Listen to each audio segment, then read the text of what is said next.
Let your brother count on you every play tonight. Okay? And then come out and have fun. The gates are locked. Ain't nobody getting out now. They can't run. The gates are locked. Let's bring the fight to them, guys. Yes, sir. All right, brother. Let's pray.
The Northeast Texas Sports Network is dedicated on delivering the most entertaining sports broadcasts in East Texas.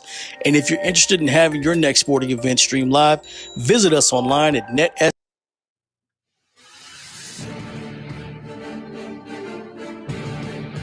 And good evening, everyone, and welcome.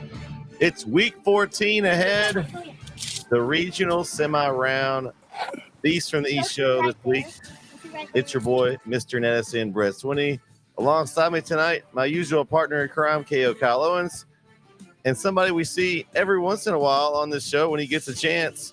He's back this week, Darren Peoples. What's up, guys? Glad to be back on the show. Missed it the past, I think, week or so. I think I was here 2 weeks ago, but excited to be back. You were here for the tables, barbed wire table. Yeah. You were there for that. Yeah, I was here for that, and I had my popcorn ready. That was fun. No such excitement tonight, I don't think. Hey, I'm glad to have you guys back because we got this battle going on in the pick'ems back and forth, and so I want to hear. We want to talk about that. Obviously, first is we don't have to. We can get right into talking about the games. We don't have to talk about the picks that we made on them. We can just talk about the games. We got to talk about it. I went 6-4, not too bad. It was a tough pick'em week. Whoever picked all those games, myself, made them pretty difficult. And number one, we have a tie. We have Steve Evans, which he's a loyal retweeter and a poster of our scores. So we thank Steve. He does a lot to help us out in our app. But also tied with him, one of our camera guys, Isaiah Eights with big night. So shout out to Isaiah. He had the week off, but he got the win in the pick'ems for the week. We had a couple guys at 7, Alex Reyes and David Burlow. I was in that 6th area here. There was Coach Jeremy Hubbard with me. How'd you guys end up there? Kyle, I don't see you. It's because I had a really rough week, Brett. I had a really rough. I went 3-7. So I had a long week this week. I imagine my surprise when I go to look at the standing or look at the pick'ems on Friday night when I get home from the game and I see a 3-7. I said, Tuesday's gonna suck. And then so 3-7, not a great week for me in the picks.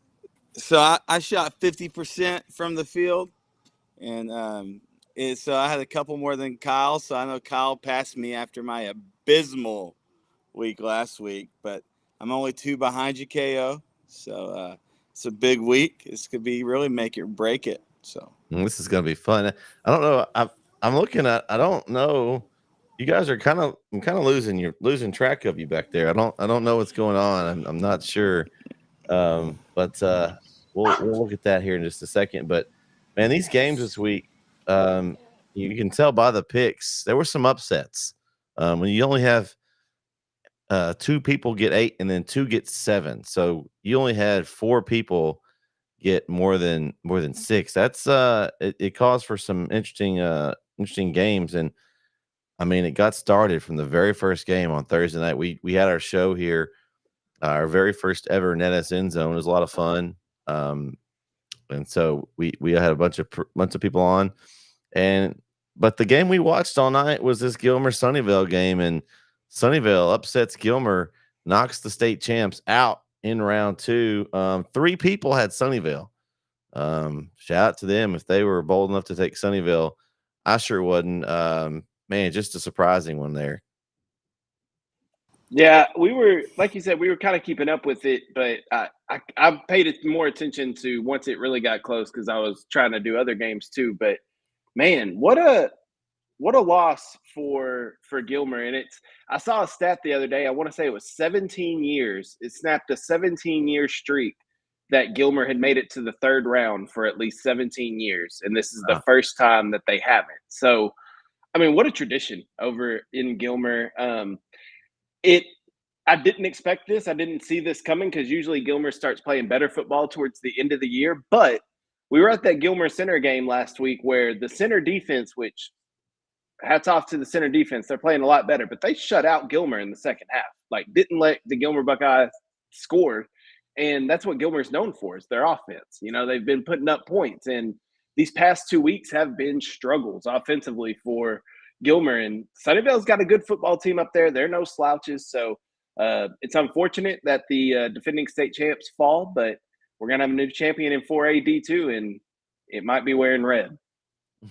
Well, I think that's what's interesting for me is what it does for the rest of the bracket, right? Like, so now, then that Van and Van Alstyne game got a little bit more attention, on Friday night because, Van beat Sunnyvale earlier in the season. So now it's hard to beat a good team twice in one season, right? So we'll see. But I don't know. It just made the rest of the bracket a little bit interesting because, even talking to Carthage folk, it's like, yeah, if we beat PG, we got Gilmer the next round, and it's kind of prescribed. And so now it kind of throws a little bit of a kink in the bracket. So. Yeah, this would be one that would have crushed some people if we were doing a March Madness style.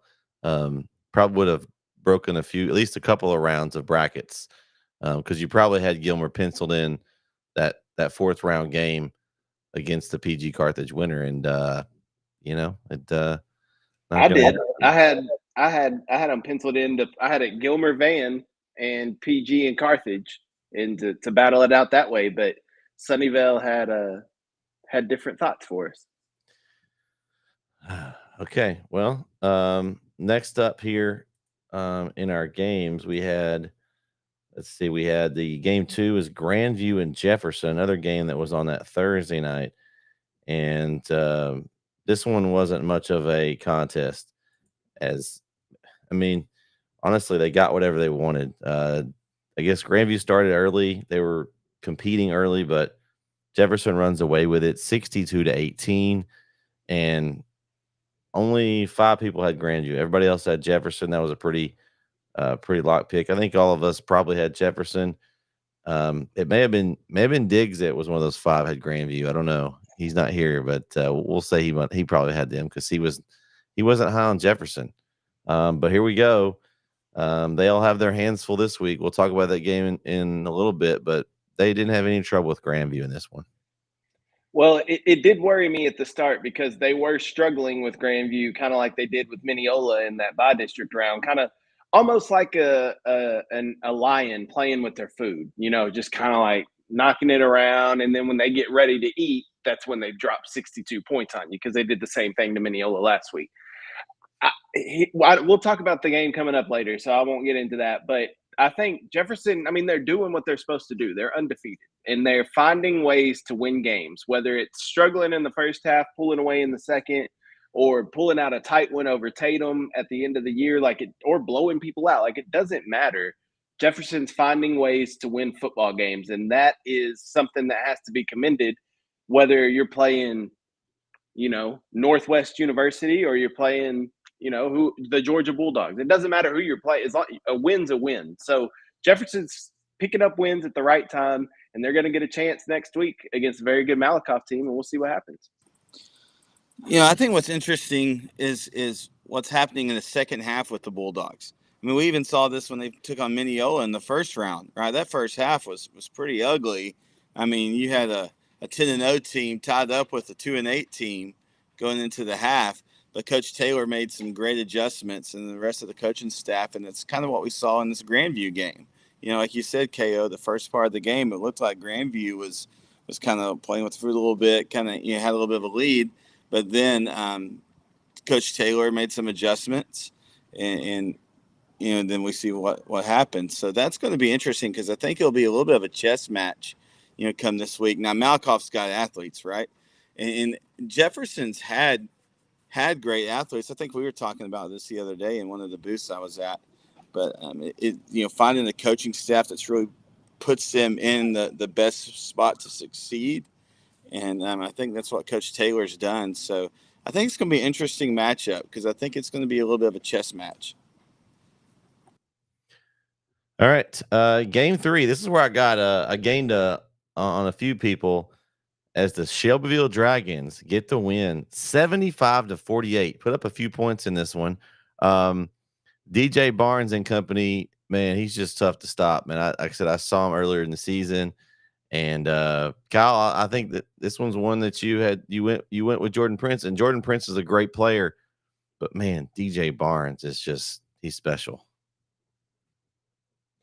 Well, I just wasn't sure exactly what to do because DJ's been in and out of the lineup this year. I wasn't sure how completely healthy he was. I'm trying to make an excuse on a reason I picked Beckville over Shelbyville, and I couldn't really tell you. What a game for Shelbyville Dragons. Put up 75 points. Would have been the high points of the week, but Newton had to go ahead and put up 84 on my Edgewood boys over there. So, which, by the way, I believe, and we can fact check this, I believe – Edgewood beat Newton Newton beat Edgewood a couple of years ago, and they put up 90 in the postseason on Edgewood. I'm fact checking that real quick. I remember. Are you sure that wasn't a basketball score?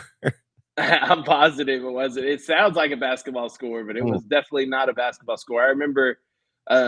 Anyway, I'll have to find it, but.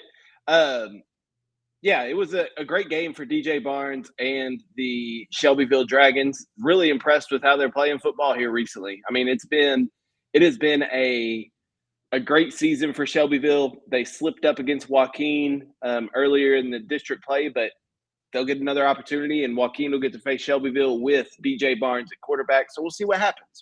It'll look a little different. I can tell you that much. I'm not saying Joaquin can't win the game, but it'll look a little different because you got a team that's putting up 75 points. That kind of does play into what Joaquin likes to do. We'll talk about it later on, but really happy for Shelbyville. Tough loss for Beckville, but I did see Beckville had their 5th or 6th straight 10-win season for Beckville. So they've had a great year. Just fell a little short in the playoffs, and they've had each time that they've fallen short in the playoffs, it's been to really, really good competition. So I know it's not going to help Coach Ross and the Beckville Bearcats over there hearing that, but still a great season for Beckville, and happy to see Shelbyville moving on. Well, and that's why I picked Beckville, right? Just because they're, the last several years, just kind of their pedigree and their history. And Shelbyville's been competitive, but they've had, some 6-5, some 7-4, some, kind of been at just slightly above average. Now, of course, DJ Barnes is a player that puts you over that edge, right, and takes you to that next level. But like you said, KO, he's been kind of in and out. So I was just kind of riding Beckville's just kind of pedigree and history when I picked Beckville, but the Dragons, proved us wrong. And again, like you said, we'll talk about the upcoming matchup in a little bit, but it's hard to beat a good team twice. So. And you've got 11 people picked Shelbyville, so me and 10 others. So 37. Beckville was the favorite there, according to our pick'ems here. The game I was at, Game 4, Cooper and Joaquin.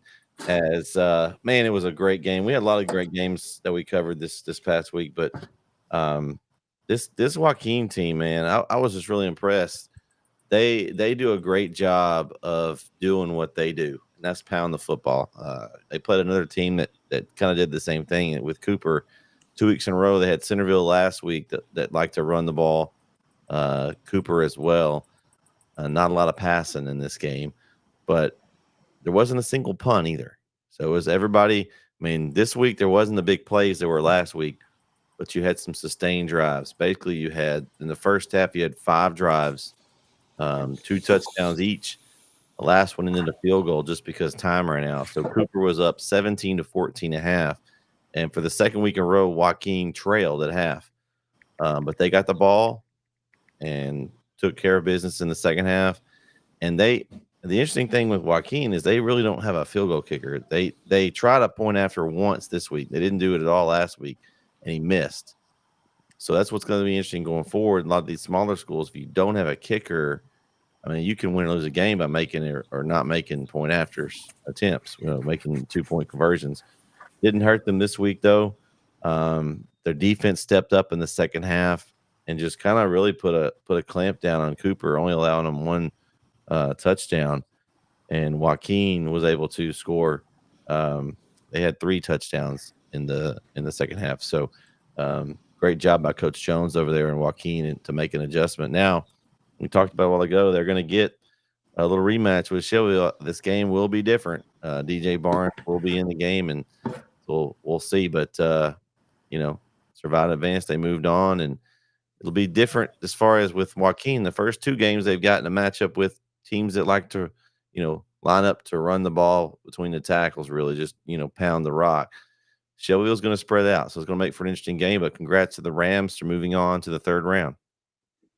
Yeah, I'm really happy for Joaquin and Coach Jones down there, taking care of business and going into the playoffs as a 4 seed, where there was a scenario going into that final week where they could have been out of the playoffs completely. And so have your backs against the wall and to be able to go into the playoffs as a 4 seed, them and Mount Enterprise. We'll talk about Mount Enterprise too, but a couple of 4 seeds making some noise, making it to the 3rd round of the playoffs, that's not easy to do. And so really happy for Joaquin. I love their style of offense. It can win you a lot of games when you play ball control and play keep away from the other team, like you talked about, and we'll talk about it a little more in depth later. But it's going to be a little different this week with a team that will throw it around the yard instead of just trying to pound it down your throat like you do to other teams. So it's going to be an interesting matchup this week. But really happy for Joaquin that they're still playing football at Thanksgiving time.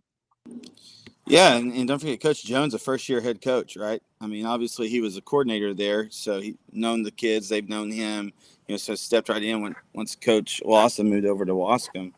But yeah, so super happy for them. I'm from the kind of right outside the Cooper area, so I went with the Bulldogs and just I guess kind of a homer pick a little bit, but they've had a good year. They've been pretty successful, above average the past few years, and so I kind of thought that they'd probably have the edge there, but Joaquin proved me wrong, and we'll see what happens this week.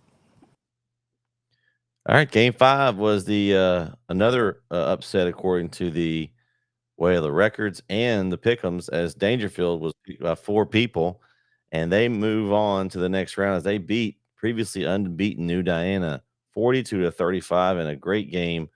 And man, I figured this would be a better game than the records show because we know how Dangerfield is and their athletes they have over there. But man, New Diana just surprisingly just couldn't get the win. I just thought that's as tough a schedule as they play with that district they were in. It looks like the district up north was a little tougher as we had a couple of teams up there, knockoff teams from New Diana's district as Troop went down as well. But shout out to the Dangerfield Tigers. They're moving on, and they'll be playing after Thanksgiving this year. If you would have told me that Dangerfield would be playing in the third round after like the fourth week of the season, I would have told you were crazy. And I know that they were playing good competition, but they weren't even competitive in those games. Like it wasn't, last year we had seen Dangerfield play in those games, and if they lost a game like that, they were at least competitive in them. But Kyle, your nemesis nemesis is entering the room. It ain't my nemesis. Me and Diggs are good. It ain't my nemesis. What's up, Diggs? Professor's here. Welcome, sir. I just came to say hello before my podcast since I was invited. And what a crazy week of high school football. I know y'all had a couple of things going on, but we had some craziness out here on my side of the world. So it is a great day to be here. And in fact, I heard y'all talking about before I popped on, my biggest upset statewide was Dangerfield and New Diana. So what I thought point spread wise was going to happen versus what actually did happen. Wow. I thought New Diana was going to be at AT&T this year. Guess it'll be Christmas shopping. I thought they would be too, but I mean, this Dangerfield team, though, like I was saying, at the start of the year, they played these tough teams, but they weren't even they weren't even competitive in these games. So over the course of the year, Dangerfield has just gotten progressively better throughout the season, and they're playing some good football right now. And being able to outscore a very explosive New Diana team is one thing, but then for your defense to hold New Diana to 35 points is impressive as well. So very happy for Dangerfield. Shout out to the Dangerfield Tigers. Yeah, I thought even once they got it to a one-score game, I was like, oh, here it comes. I saw the updates, and I was like, they're down 3 touchdowns. They got it to 1. I was like, here it comes. Never did. So credit for Dangerfield, fourth quarter, to hold on and to finish. We talk about Ric Flair theory. To be the man, you got to beat the man, and part of that is finishing. And for Dangerfield to finish like that, salute Dangerfield. And I wonder, too, if part of it's just obviously they're a team the past several years that's had strong pedigree. Coach Nelson's done a great job with those guys for several years now, right? And New Diana, they had a good year last year at 9-3, but, the year before that, they were 2-8. The year before that, they were 1-9, right? So I wonder if it was one of those situations where once the temperature just gets turned up a little bit, it takes, those teams that have kind of had some street cred, have some skins under the belt, and if that's kind of what we saw there with Coach Nelson and the Tigers. But, yeah, I was shocked because they just have not had a good year. And like you said, KO, I mean, they played good competition, but they just got blown out, And I don't think they were – you'll know this better. You guys will know this better. I don't think they had any major injury issues or anything like that. So it's shocking, but we'll see what they do. All right, game 6 here, a game that was pretty close in the pick'em, 26-22, as the Columbus Cardinals knocked off Westwood in a game that I thought it would have been a little closer, but they won 48-28. Too much Grayson Rigdon, I'm sure, in this game for Westwood, and sad for the season to end this way for the Westwood Panthers after all the controversy and the statewide attention they got for the sign stealing scandal and all that stuff. But still a great season, 10-1 record, but it's the way the brackets fall. They got a really tough opponent in round 2. Yeah, I hate it for Westwood, and it's the cool and it's the bad thing about high school football is you get good stories like this with Westwood where they faced a ton of adversity late in the season, didn't know if they were even going to have a season towards the end there, and were able to get through that adversity, finish with an undefeated record, make the playoffs, win district championship, and then 2 weeks in, it's done. Like it's just I hate it. I hate it for those kids. But they ran up against the buzzsaw. Grayson Rigdon. Doesn't matter if there's 6 men on the field or 11 men on the field on either side. He is a phenomenal football player, and it's unfortunate for Westwood, but I'm excited to see John Denman next year at TCU. I'm excited to see Kavian Bryant and how he can grow in that offense next year. He was only a sophomore, so he'll have time to grow. I think Westwood will still be good next year. I wouldn't worry about it, but hate to see the Westwood Panthers going home this early. Yeah, check Grayson Rigdon. I mean, I'm just enamored by him. This is his first year playing 11-man football. Like, he came from Benjamin this year or over the summer, transferred. And it's his first year playing 11-man football. Dude's been playing 6-man, and he's just making plays and just carrying the team on his back. And I think, yeah, like you said, KO, they just ran into a buzzsaw, and Westwood did. Again, you're hoping with some of what they had gone through this season, they'd be able to take a little further, because that's a talented team. We were calling their number, week 1 in the season. I remember us talking about them. So yeah, I think we'll see what they have. They're bringing some guys back, but that Columbus team, we may see them playing in AT&T.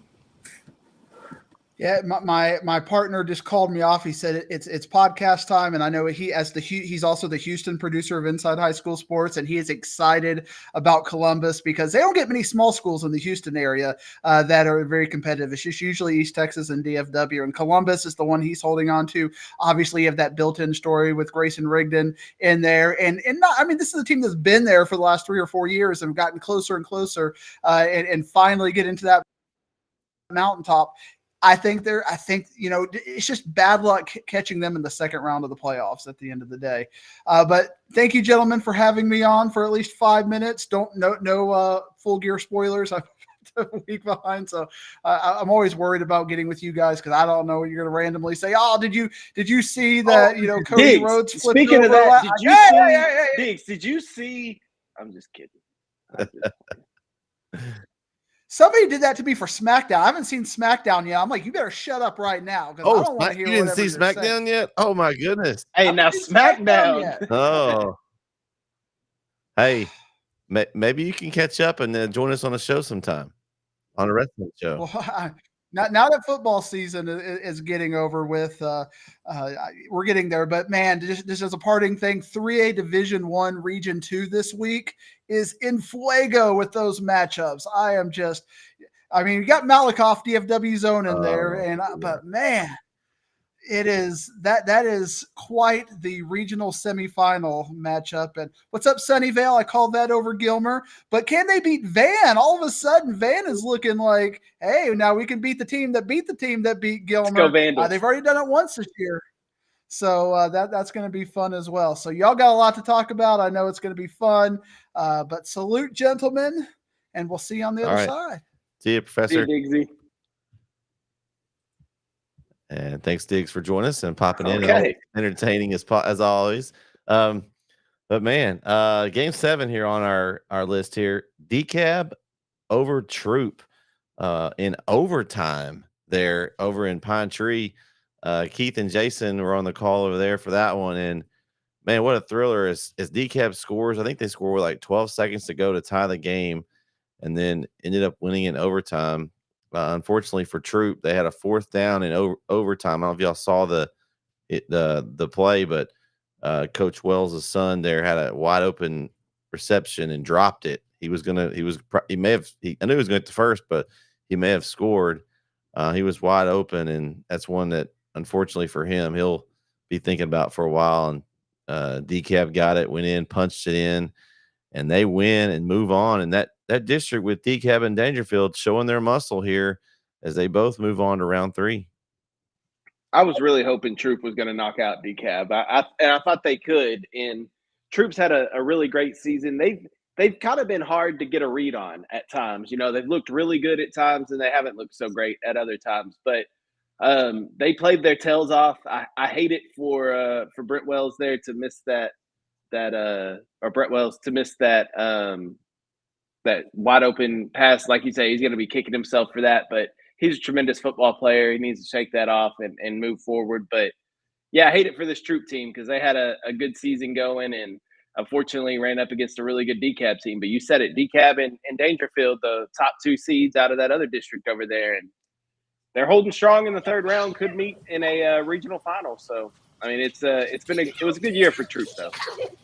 Yeah, and I had DeKalb in this game, and I had them by 2 scores. I just thought you had a 10-1 team coming into a 8 or a 9-1 team coming in with a 8-3 team or whatever, and so I had DeKalb by 2 scores, but Troop made a game of it, and then went into overtime, and again they had their opportunity there. So I think, and I've been reading some DeKalb chatter. I think there's some folks expecting them to really make a big run here. So. Yeah, unfortunately, I had the Troop Tigers. I did miss that one. There was 36 out of the 48 had DeKalb. So overall, the DeKalb was the favorite on the pick'em line there for us. Another one that was a favorite that won game 8, Wascom knocked off Garrison in a really good game over there in Carthage. As Jaron, you were there. 13-9 win for Wascom. Tell us a little bit about this game. Well, and KO was there too. Oh yeah, that's right. He did. He was in that other. He was in that other attire though. That red zone. Yeah. He was in the red zone attire. But this was an interesting game. What I was really interested in, I had some guys in the booth with me, and what was really interesting was how Garrison adjusted in the second half, and they were kind of doing. They were running kind of this bunch, formation, but they were going unbalanced. They were going really heavy on one side, and they kept doing that in the second half. But then they kept pulling, and it was just real. They did some really strange things. And so, anyways, but it was a big game for Wascom. I thought they did a great job. And really, I know some of the coaching staff afterwards was like, "No, we did not do a great job. We had a lot of room to go. Our offense didn't really, hit like it typically hits." But and I'll have a tall order with Honey Grove, but. They came out with the win. I mean, it's really excited to see that program find some success under Coach Lawson. They've had athletes. I mean, and it's a storied program going back to the Keeling days, right? And so it's great when those guys are succeeding and doing well. But I tell you, and we talked about this in the booth, I did not think that game was going to be where it was, at halftime. I mean, that was just a shocker to me to be that low scoring. Yeah, I was expecting a lot more points in this one, but let me ask you this, Brett and Jaron too. If I told you coming into a game that in the first half you were going to give up no first downs, and overall in the game you were going to give up no yards passing, hold another team to just 183 yards rushing, would you think you would win that game? I mean, it's pretty good. That sounds pretty good. Well, that's what Garrison did, and they lost. If you take away, and here's what's the craziest stat. So they had a 79-yard rushing touchdown in the second half, Wascom did. They had a 50-yarder right before halftime, the first score of the game, and then they had a 32-yarder somewhere in there too. You take away those 3 big plays. Big plays, yep. Garrison just gave up 22 yards of offense. Yep. 22 yards of offense, and you still lose a football game. That is tremendous effort by Wascom to battle back, to not give up. There was plenty of times in that first half, it seems like every time they got the ball, 3 and out. Got the ball, 3 and out. Fumble by Garrison, 3 and out Wascom. Another fumble by Garrison, 3 and out Wascom. Like, it's just Wascom couldn't do anything offensively, and then it was one play.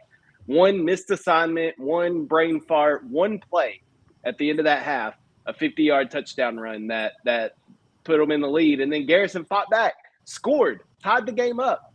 And then literally 2 plays later, 79 yards, boom, to the house. Yeah. And it was just like, to me, that felt like a knockout blow, because it was just like, we just did all this battling, and then it took one play to just blow it up. Then the end of the game was very odd as well. I saw Arizona State do it Saturday, and I saw Garrison do it Friday, or Wascom do it Friday. And both times it made no sense to me. But either way, that's why we got a safety at the end there with 3 seconds left. Garrison picked up a safety to make it 13-9. But tremendous game, and it just proves more about Wascom. Brett, we saw him against Big Sandy where all 3 phases were working for Wascom. Well, special teams wasn't a threat Friday night. Offense couldn't do anything except for a couple of plays. Defense won Wascom this football game, and as dominant as Garrison played, Wascom's defense outplayed them, and it was a great football game. What do you say travels, Kyle? We talked about it. Defense and the run game. Well, that's what and I'm glad you mentioned that, because I think both defensive staffs did a great job preparing for this game. I mean, an absolute incredible job. I mean, you could tell in plays that typically work for Wascom, they weren't working. I mean, they weren't working at all. Like you said, they were held to 22 yards outside those three big plays or whatever. I mean, and that's an offense that scores a lot of points and gets a lot of yards, a whole lot of yards. And so, I mean, kudos to both defensive staffs, because that's what really surprises us, and particularly the defensive backfield play on both teams. Man, we thought they did a great job, crashing in, getting the guys on the outside runs. And so it was a fun game. Josh and I did that one together, and we said it was probably one of the better games that we've seen all season. Although it was low scoring, it was a fun game to be at. It's not ideal for highlights, but it is. I love those type of games. Like, those types of games are extremely fun to watch. It's a difference when there's bad offense. It's not fun. But this wasn't a case of bad offense. This was good defense being played on both sides, and it was a really, really fun game to be at. Well, I wish I was there, but I had a good one too. I was keeping up with it. I had it on the one of my screens there over in Bullard. So, but yeah, this was a battle, and man, we talked about this region, and it's basically doing exactly what we thought it would do, right? I mean, it's doing what we thought. I mean, there's no other way to say it. You've got good teams, there are battles. You were a part of it, 13-9. Mine was a 1-score game over there in Bullard between Joaquin and Cooper. Shelbyville, I mean, they put it on, but it was a back and forth battle with Beckville. They pulled away later, but at one point, Shelbyville had pulled away, and then I thought, well, that's it. Well, Beckville can't cut it down really to only a score there for a minute, and then they kind of extended it out. So this region's still wide open for me, and I'm excited to get to see some of those games coming up here. We've got the next one, game 9.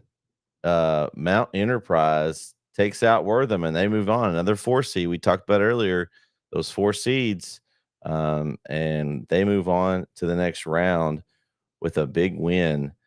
And man, they're so dangerous right now. I would not want to see Mount Enterprise right now. They're on a roll, and they get the win. It was a close one, 32-28. But when you've got what we just talked about, Kyle, what travels? Defense and the run game. And you have a back like Keegan Ash that can carry the rock for you and continue drives. That travels, and I wouldn't have see them. Congrats to Mount Enterprise. I did have them winning, and they moved on to the 3rd round.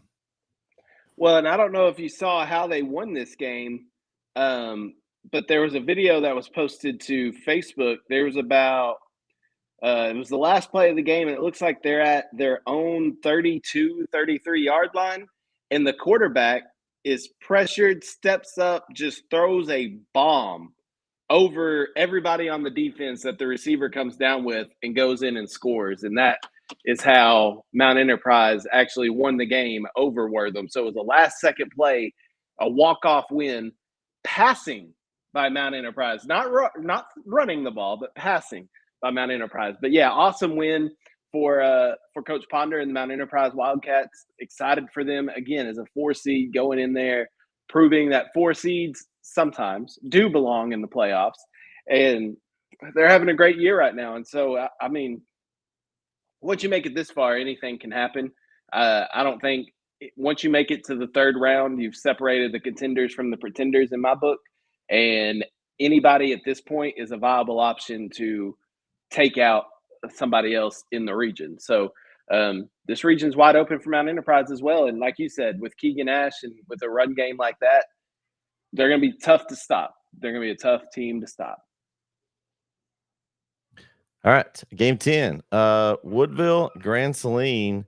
We don't have to talk about this one either. Oh man, another game that team that came into the game undefeated. They go down. Woodville still on the roll. They're up right now, or they won the game 48-21. And Jaren's seen this Woodville team, and are you surprised that they beat Grand Saline like they did, Jaren, 48-21? Dude, and this Woodville team, I saw them against Art. And again, their only district loss, or I think their only loss was against, no, they had 2 losses. And their only district loss was against a really good Newton team, right? And so they've got 2 guys. They have a Thunder and Lightning 1-2 punch. A young man named Zion Williams, a real shifty back, gets to the outside. Then they have a dude named Dustin Barlow that is like the most Jerome Bettis high school-like kid I've seen ever. And that at one point, I saw him carrying 3 defenders with him. I mean, the dude, you just could not do anything with him. And, I saw something. I want to say, and I might have the year wrong, but this is the first time Woodville's been to this round of the playoffs since, I think, 1939. So it has been a long time. And so I think, Coach Robinson, I believe it is down there. I think, they got a tall order this week with DCAB, but because that's who they're playing, right? DCAB, right? Yeah, in Henderson. So, but man, they were a fun team to watch, and obviously we hate to see the season come to an end for Grand Saline, but they just hit a team in Woodville that just had all the tools. Sometimes that happens. Sometimes you look at Westwood. They ran into a Columbus team. New Diana ran into a Dangerfield team. Like it just happens. It just happens sometimes. It's the luck of the draw, but excellent season for Coach Drennan and the Grand Saline Indians. He's going to lose some pieces, but I believe Jet Taylor was a junior, so I believe Jet's back next year. So they'll still have their quarterback. Got to replace Colt Boyd, but Colton Prox is a sophomore on that team. He was a dynamic player, so Grand Saline's going to be okay. I'm impressed with this Woodville team because that we talked about it coming into it with Art, how impressed we were with ARP and how we thought ARP could take down this Woodville team, and Woodville just kind of wiped the floor with ARP, and then went out and did the same thing to an undefeated Grand Saline team. So and they're not just barely winning these games; they are dominating these games. And I think it's like to what you said, Jaren, just wearing teams down with heavy runs, and it's kind of similar to what Joaquin does, and teams like that just want to run the ball and just pound you and wear you out. But you got this one running back that is a load to bring down, and so. This Woodville team, man, I'm not going to sleep on them. I think they could cause some issues. Happy for them. Again, they can run the football like that in this colder weather after Thanksgiving. That can help you a lot. And if DCAB nearly got beat by this Troop team, like if we just put all the pieces together, right? DCAB barely beat Troop. Troop beat Art. Woodville blew out Art. So Woodville, it should be a good game. Yeah, in my head, the math. The math adds up, right? The math was mathing. Okay. All right. All right. Well, that's our picks there. Let's take a look and see where everybody stands with the overall rankings here. Let's just take a look and see. Mr. Poole goes over 100. He's at 101 now. Our man Steve Evans is in second at 93, and James Franks at 91 is in third. Hey, look who's in fifth now. That Brett Swinney guy has weaseled his way up to fifth place. Not too bad. Good job there, Brett. It's good job there, Brett. I'm trying to look. Let's see. Oh, there you are. I'm on that front page. You are still there. You're down. You need me to take a week off at this point now, Kyle. Well, listen, you have no chance of winning, so just take the week off. And don't even worry about it. But knowing my luck, I wouldn't even get 9 right, so I wouldn't even tie you, and I would still be behind you. I think you still. Let's see. Is there anybody else in the NETSN crew that's ahead of you? I think you're still in second with us. I don't see anybody else on the first page. Jaren's. He's right on the second list. Right behind you. I'm just 2 behind you, KO. Just 2. Hey, the good news for you guys. Can't get comfortable. good news for you guys. I think Corey stopped picking, so I think y'all are gonna beat him. He went to sleep on his picks, I guess. So y'all should have him. But man, 5th place. I was there for a while. I was kind of concerned I wouldn't be up there. That's not too bad. Not too bad. We got to have good representation since it's our own pick'ems. We got to have good representation Yeah. at the top. Yeah. So I gotta defend my persona, as the pick'em champ. Still. well, I think Mr. Poole's going to take that from you this No. year. He doesn't count because he doesn't work for NETSN. Oh, I'm the pick'em champ for NETSN. That's what my belt says. okay. Yeah. Well, in that case, I don't think you need to make any picks the remainder of the year, and we'll be all right. I still may not catch you even doing that. I still got to pick the right game. This week's game list is pretty tough. There's some tough ones to pick. So let's look at the brackets though. Before we move on to the picks here, we're going to start in 6A D2. We've got one team left. They're still there. Longview wins in overtime over Lancaster, 35-28, and they survive and advance.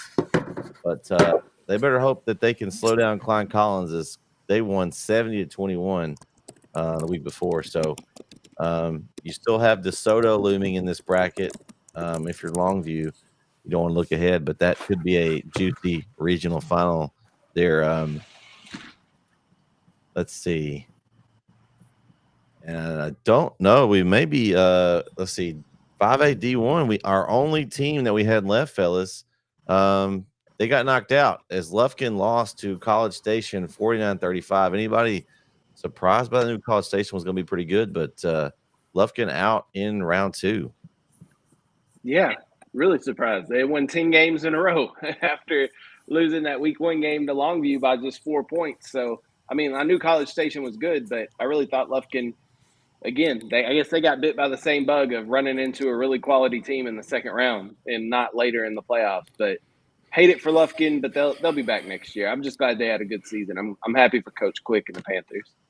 Well, that's what I was going to say. I'm just glad to see Lufkin kind of back on the rise again, and I think they exceeded several folks, expectations this season. I thought many folks thought they would have a good year, but they've had a really good year. Like you said, 10 games in a row. So that's nothing to shake a stick at. It's great effort, and they're bringing a pretty good group back, I think. So here's the deal in 5A Division 2, guys. This bracket of Region 2 is loaded.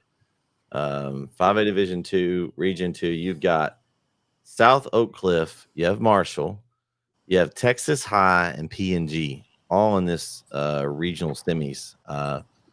Now, no offense to Marshall, but I don't know that they're going to have to play the perfect game, and maybe South Oak Cliff has a bunch of injuries, or they got some guys that get COVID or something. I don't know. But I don't know that they're going to be able to compete with South Oak Cliff. But I mean, you get a Texas High South Oak Cliff or a P&G South Oak Cliff regional final. Man, that's a state championship caliber game. And actually one of those was the state championship last year. So what do you guys think about this regional? I like it. I like Marshall being in there. They had a chance to beat Midlothian Heritage last year at home and couldn't complete it. So for them to kind of get over that hump right there and to beat Midlothian Heritage this year is awesome. Unfortunately, in that third round, you got the Golden Bears from SOC that are sitting over there waiting for you. But I mean, listen, Marshall has got a type of offense again where they run the rock, and if they can control the game and run the rock, I don't see any reason that Marshall couldn't be in that fourth round in that regional final. But yeah, either scenario you get with any 4 teams, any combination of matchups is going to be a great regional final. So we're going to be treated regardless. Yeah, I mean, you've got Lovejoy up there that I think is going to come out, but I'm excited to see East Texas represented in this, this distance in this region. Because that you don't see that a whole lot. You get up against those DFW teams that just have kind of got this region kind of cornered, when it comes to 5A Division 2. So to see East Texas represented by Marshall, in this region. You know, at this level in this region is a great thing, like you said, KO. And you never know. I mean, you never know what can happen. So. All right, we'll move over to 4A Division 1. Region 2, we still have Sulphur Springs alive as they won 56-39 over Springtown. They'll take on Alvarado, who got a thrilling win over Panther Creek. I believe that was the game that Diggs was at. He came into the show last week, our live show. So they've got an interesting bracket. You've got Aubrey, Salina, Alvarado, Sulphur Springs there. Sulphur Springs is playing well, but man, they got some tough teams. They've got a couple of teams in their district. So you've got 3 teams out of that District 7 left.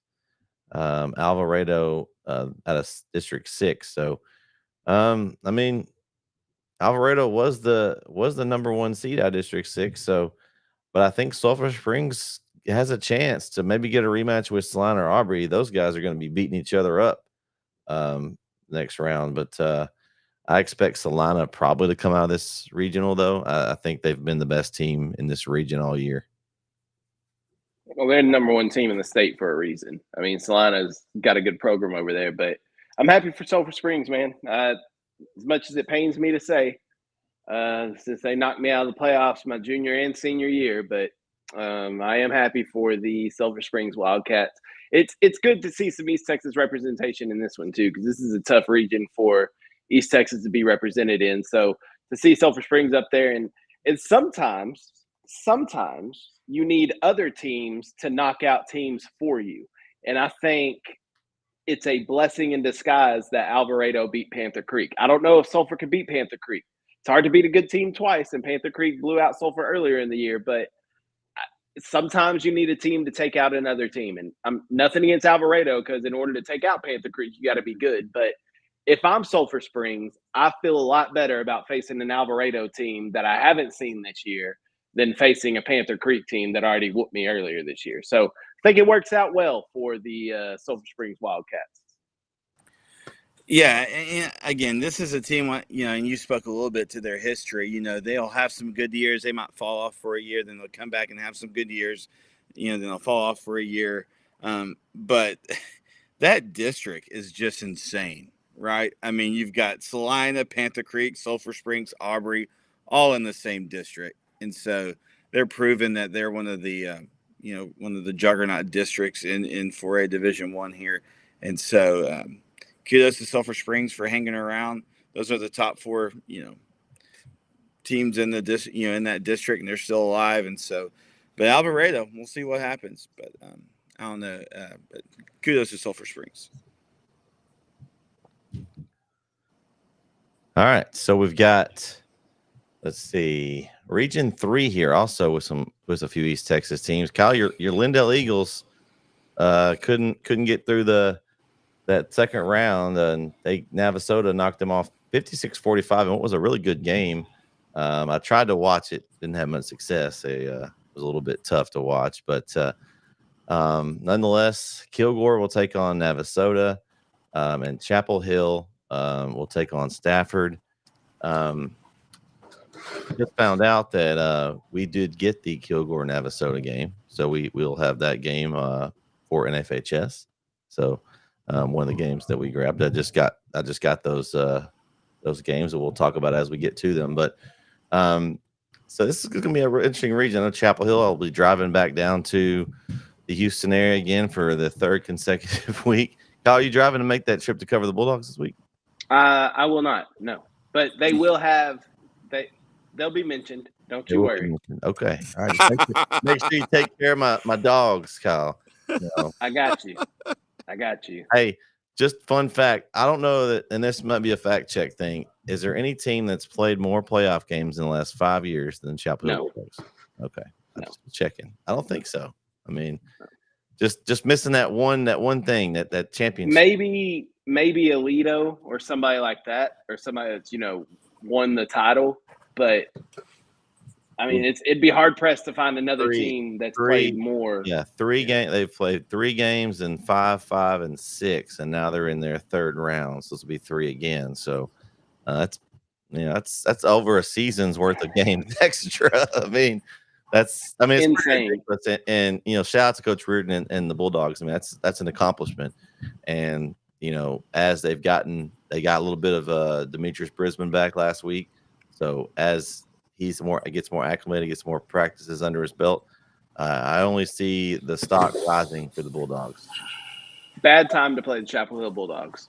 It's a really bad time to play the Chapel Hill Bulldogs. But I'm hoping that we get a Chapel Hill Kilgore regional final with both teams at full strength. Because last time Chapel Hill and Kilgore played, there was no Demetrius Brisbane in that game. Now, maybe Kilgore still wins, but I can promise you it's not the score that it was in that game if Brisbane's on the field. So I'm excited. Now both teams got to take care of business, but I would love to see a 4th round rematch between Chapel Hill and Kilgore. Give it to me.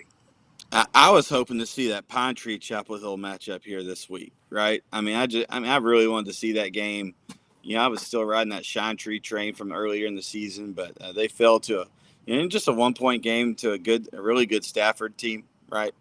We'll see. I mean, Chapel Hill's had such a strange season just between injuries and then missing folks and just been kind of up and down. And this they may be starting to peak at the right time. And I'll tell you that sophomore quarterback, he's a sophomore, right? The one that's been yeah. I mean, he's a sophomore, but hey, he's showing some promise too. So there's some future there for the Bulldogs as well. But obviously they're at their best when they have Brisbane back, and they may be peaking right at the right time. So it seems like Malik G is getting comfortable, which is a big deal. That's awesome. Absolutely. It's a fun fact too, fellas. Stafford won that game without an offensive touchdown. Yeah. Yikes. Yeah, that's tough. Well, something happened with MJ Cates late in the season. He's been injured. He has an ankle injury. Yeah. He played injured. Okay. And you could tell. I watched some of the game Well, on. he didn't play against Bridge City. So No, I guess he tried to tough it out this week. And I hate it for Pine Tree because they had a really good year. And I think them losing Cates or him not even being at 100% really hurt them. And I think their season ended a little early. Now, it may have ended next week if Chapel Hill or this week if Chapel Hill and Pine Tree met. It may have ended this week. Who knows? But I think it ended a week early for sure. I think they should have got past Stafford. But, yeah, that's tough. And as a defensive coach, you like those stats, but it's also frustrating. You know what I mean? Like, we did our job. Yeah, you need some else help, do you right? want? Yeah, you need some help. Yep. All right, let's go to the 4A Division 2 bracket here. Let's see, just pull it up. And another interesting one, as we talked about earlier, Gilmer lost to Sunnyvale, which sets up a juicy matchup on the bottom there. Is Pleasant Grove and Carthage will be going head-to-head this week. And some would say maybe possibly a state championship type game. I mean, you would have to think whoever wins this game would be the favorite. I know Carthage is now, but if Pleasant Grove knocks off Carthage, they'll probably be the favorite to win the championship. And at the top, you got the little Van that could. Van just keeps moving on, and they get Sunnyvale. We talked about earlier. They've already beat them. You have to beat them again. Beating a team twice in a season is always tough. But if Van were to win, then they would get a chance, and they get to avoid either one of either of them. Like, they don't have to play Carthage and Pleasant Grove both, so they would avoid one of them and would only need to get that win over one of those teams. And who knows? Maybe Van makes a run. Shout out to our man Jeremy Titsworth, the Van Vandal.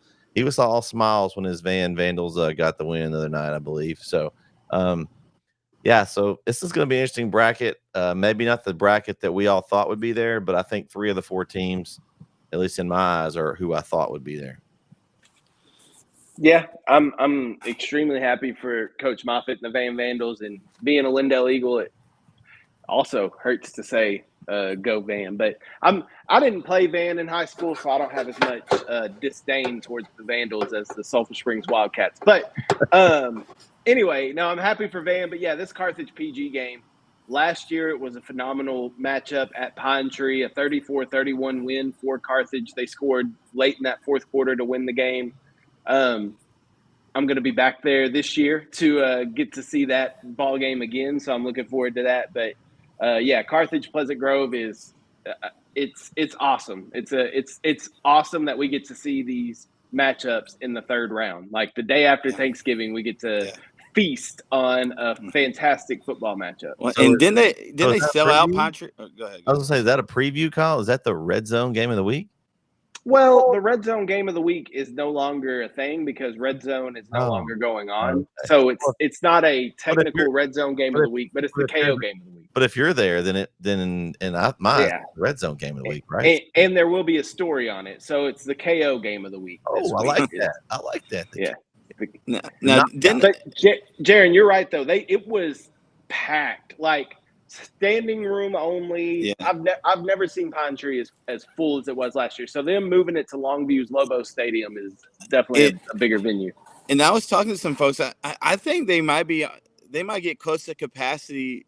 There. It's just over 9,000 is what their capacity is there, and I think there's going to be every bit of that there. I mean, I think it's going to draw so much attention, and It's the game of the state. It really is, and it really is a state championship game a lot. Now, I think Graham's pretty good, right? I think Graham's good, but they're probably the top two teams in the state, and I think in seeing these two coaches go at it is just, I mean, it's really, really, really good coaching, going at it, and I mean it's chess match to the 100th degree. I mean, really good strategy. These teams prep well, they practice hard, they're focused, and so I know both these coaches are probably going to be probably not big conversationalists at the Thanksgiving table this week.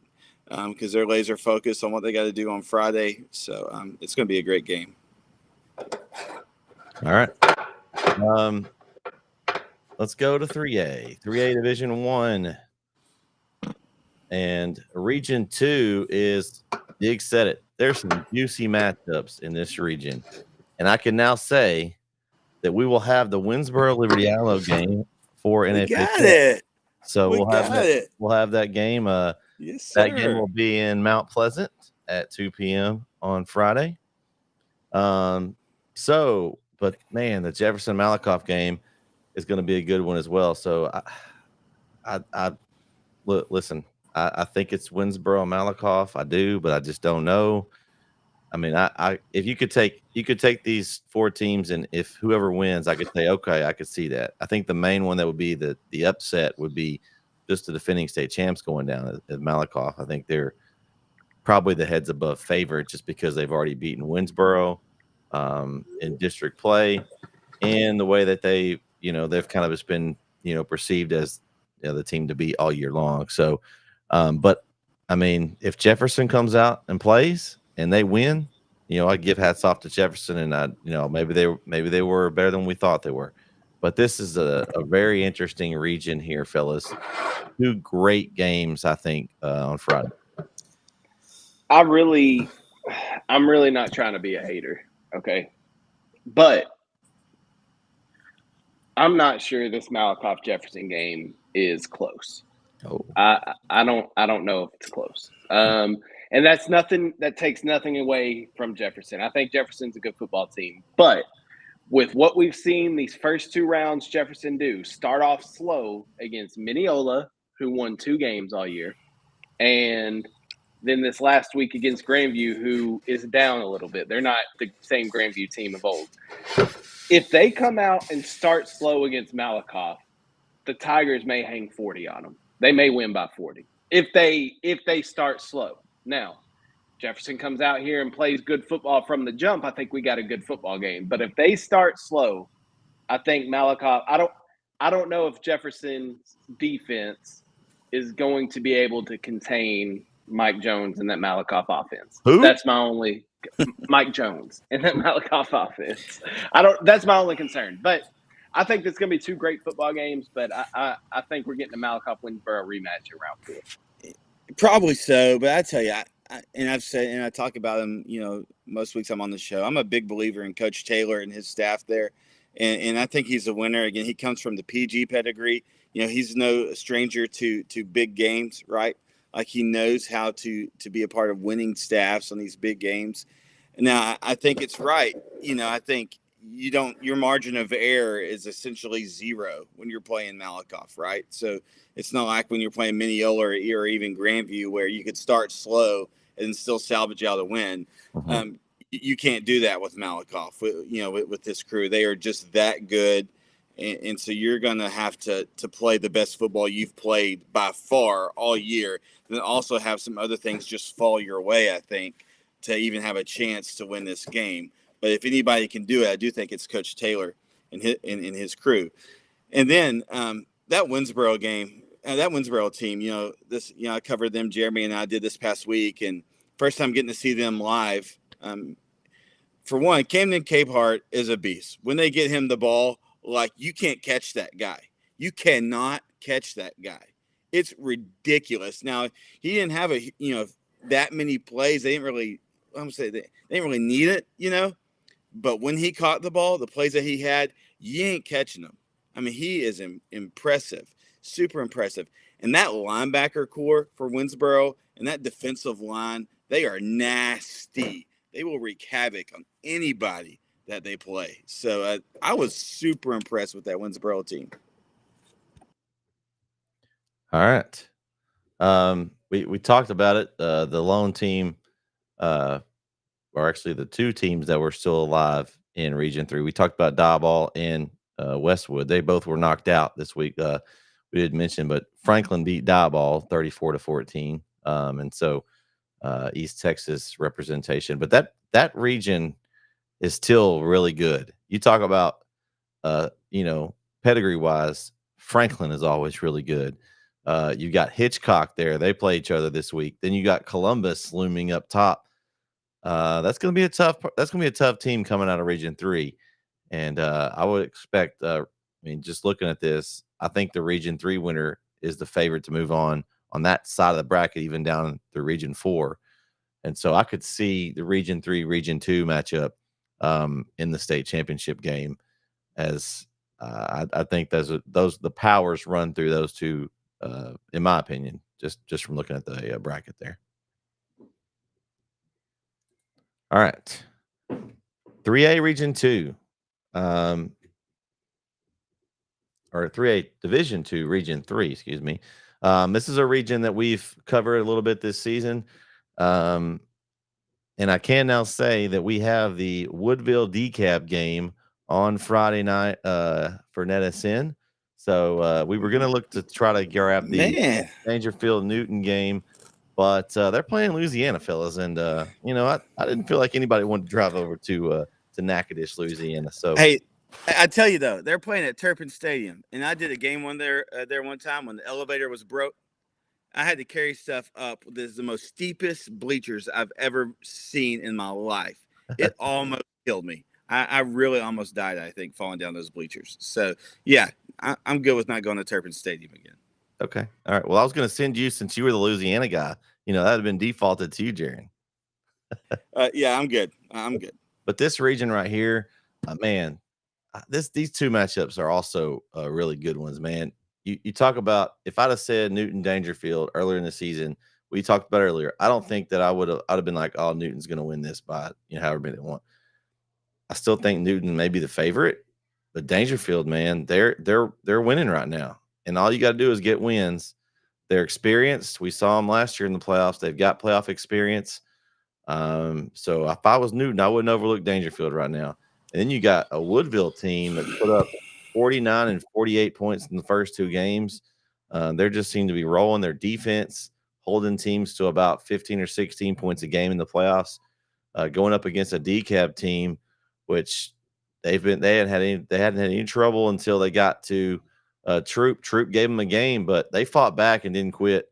So that game could be a really good one. I hope it is over there in Henderson, as we'll get to do that one. So I'm looking forward to this region as well. This is going to be just a fight to the finish.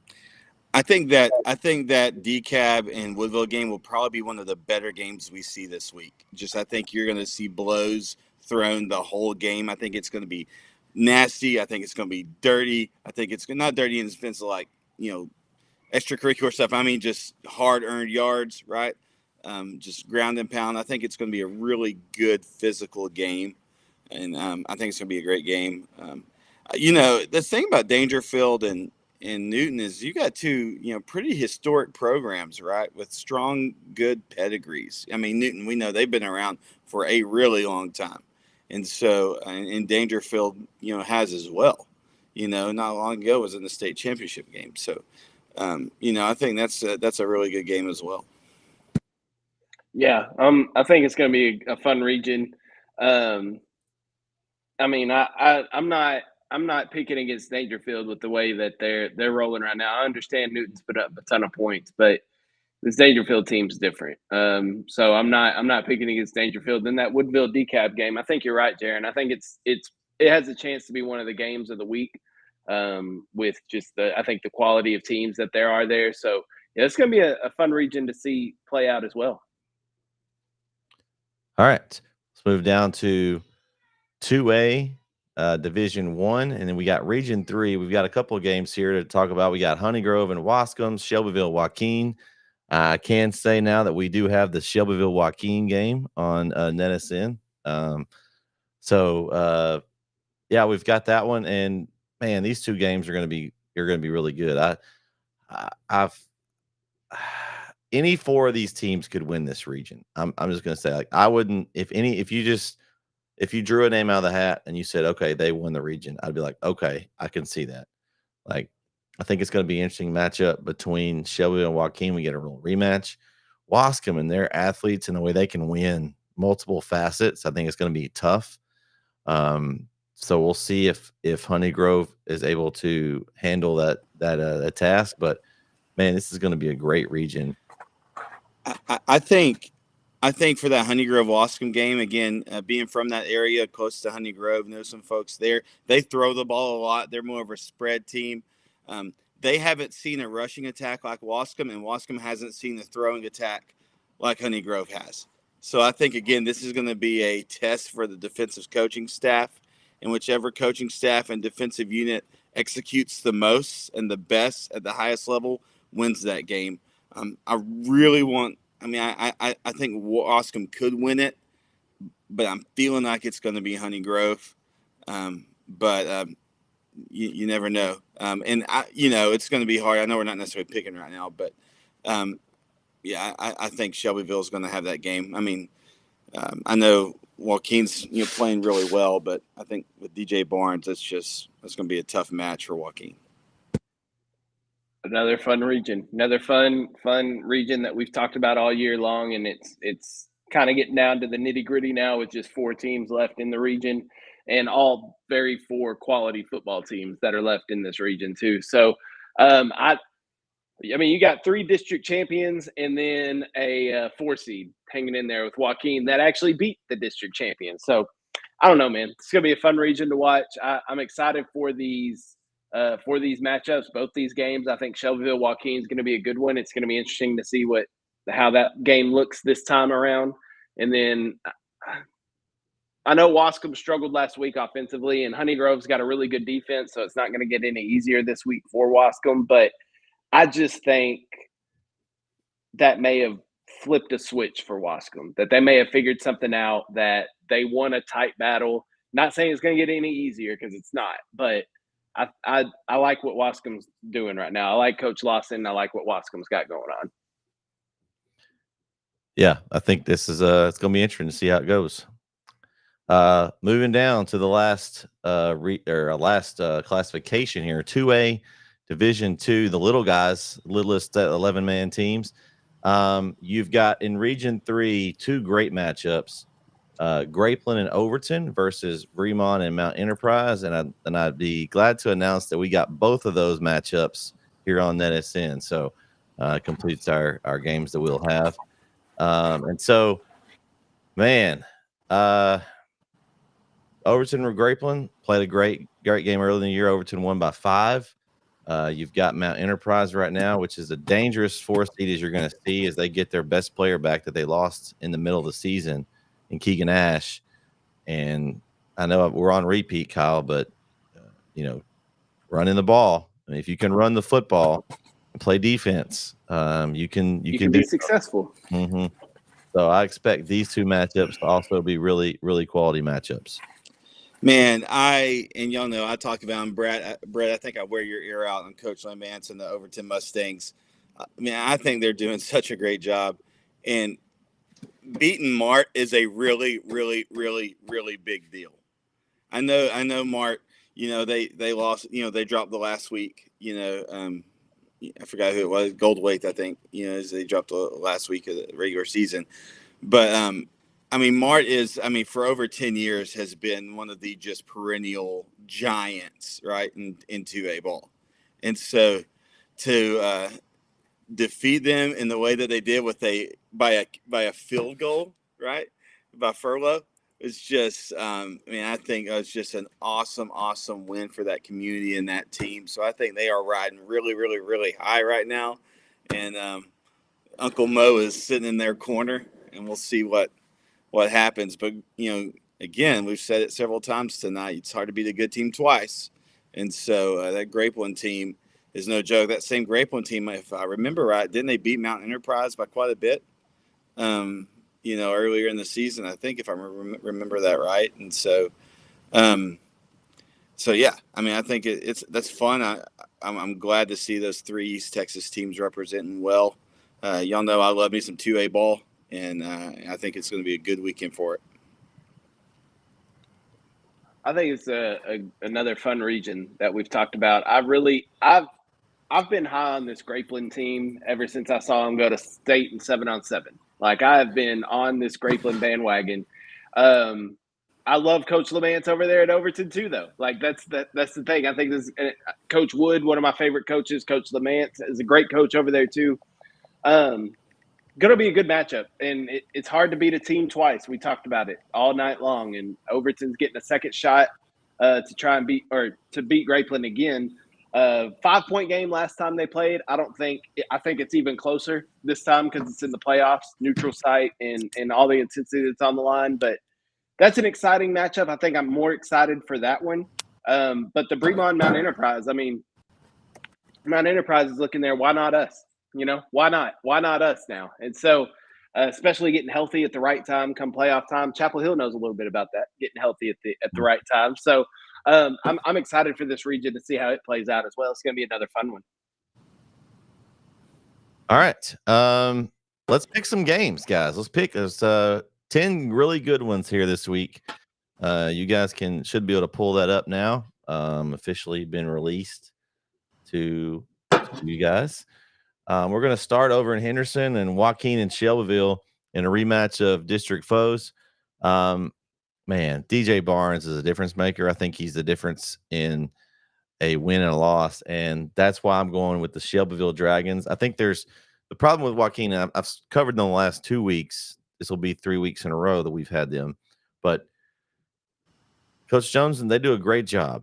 But the problem with running that kind of offense is not necessarily a problem, but if you get behind against a high-scoring offense like Shelbyville, you have to change what you do, and that can be a problem. Now, if they stay and their defense plays well and turns them over, but the margin of error for Joaquin is a lot smaller than Shelbyville. Shelbyville can score quickly. They've got dynamic. They're going to throw the ball around. And so I think that's the difference to me. So percentage-wise, I think when you add Barnes in, that just makes me go ahead and I've got to go with Shelbyville. Yeah, I like this matchup. It's a rematch. Joaquin got the best of Shelbyville earlier in the year, I should say.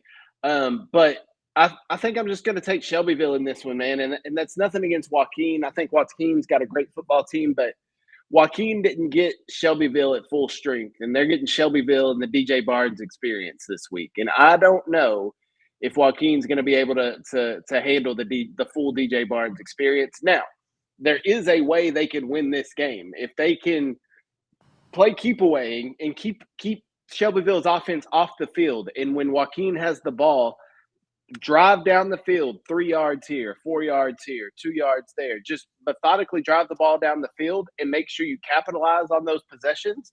Then there's a formula for you to win the football game.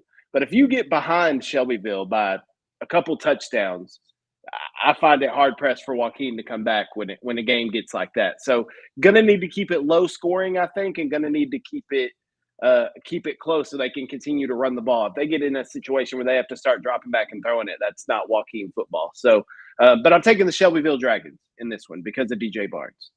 Yeah, I think if you're Shelbyville, you've got to chew up clock, and then you've got to try to force a turnover. Force as many turnovers as you can, right? And then again, just win the time of possession game. But I'm going with Shelbyville because of DJ Barnes, like you said. So, all right. Game 2, Newton and Dangerfield, and man, this was going to be a really good game as well. We've got a Newton team. They've got pedigree, man. You say Newton, and you're like, oh, they're good at football. I mean, they just consistently on a yearly basis, they win. Their overall record is 9-3. They're in that district with Woodville. So they beat a really good Woodville team that we've seen and how good they are. Just looking at their schedule, they lost earlier in the season to a Jefferson team by 9 that's still in the playoffs in 3A Division 1. They lost to West Orange Stark, and they lost to a team from Louisiana. Jaron, you may know them, the Riddler. Do you know the Ritter? The Ritter. The Ritter. Yeah. Okay, yeah, I need to get my bifocals on. The Ritter. So I don't know. They're a good program. They are good. Okay, so look at their schedule. They don't have a cakewalk schedule. They have been putting up points. Let me just throw out there. Now they had 8 in that first game against West Orange Stark. That was the definite low of the season. They put 38 up against Jefferson. They beat Tatum by 2, which is also a step up, 32-30. The Ritter, they put up 36. Now they start getting in their district. 62, 56, 34 against the Woodville team, held them to 15. 46, 64, 64, 60, and 84. That's a lot of points. And there were some of those, and there were some defensive too. They gave up in district, they could give up 7, 14, 15, 7, 0, 0. And then of course, they gave up 42 to Edgewood team, but they put up 84, basically doubled them up. This is tough for me, but man, I just see Newton and I'm like, man, we've seen how good Woodville was the last 2 weeks, and they beat them pretty handily. I'm going to go with Newton here. I hope Dangerfield wins. I mean, they're all part of our East Texas group, but the pick'em champ, man, I've got to go who I think is going to win the game, and I think it's going to be Newton in this one. Man, I see what you're saying about Newton. I do. I get it. But and Jaron, I think you said it earlier about both these programs being storied programs in the state of Texas for football. Like, these are, if you're going to put two programs together, it's a marquee matchup. Dangerfield and Newton, they got the pedigree, they got the history, they got everything. Wish this game was being played in Texas. It's a great Texas high school football game being played in Louisiana. So, but no, I think it's going to be a good game. I said it earlier, though. It's going to be hard for me to pick against Dangerfield with the way they're playing right now. I mean, I know they started off slow, didn't look good early, but they've been playing some really good football as of late. Just knocked off an undefeated New Diana team. I get what Newton did. I get they put up 84, but we saw a Grand Saline team put up 75 on that same Edgewood team. So it's not like Edgewood's been playing lights out defense all year. So I'm going to take Dangerfield. Give me the Dangerfield Tigers. I was down on them earlier in the year, but I'm on the D-Field bandwagon now. So give me Dangerfield. All right. Yeah, I'm not. I mean, what I was going to say, just echo you both. But yeah, I mean, Dangerfield's definitely hitting a stride, but Newton's been doing it all season. So I think at this level, I'm going to go with Newton. All right. Oh, the battle between Colin and Jaron right there. That's a big game.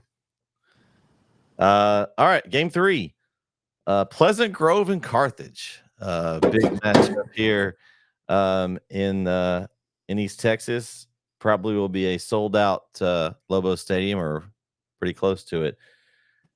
I mean, I'm going with the Red Dogs, man. I'm not going to go against them. They got beat that first week, and it just ticked them off, and they've been rolling off wins ever since. So I'm going with Carthage, and I don't know if it's super close. I think they win by a couple scores. I don't think it's a one-score game. I think it's a couple-score game. Yeah, I'm not picking against the Carthage Bulldogs. I'm absolutely not doing that.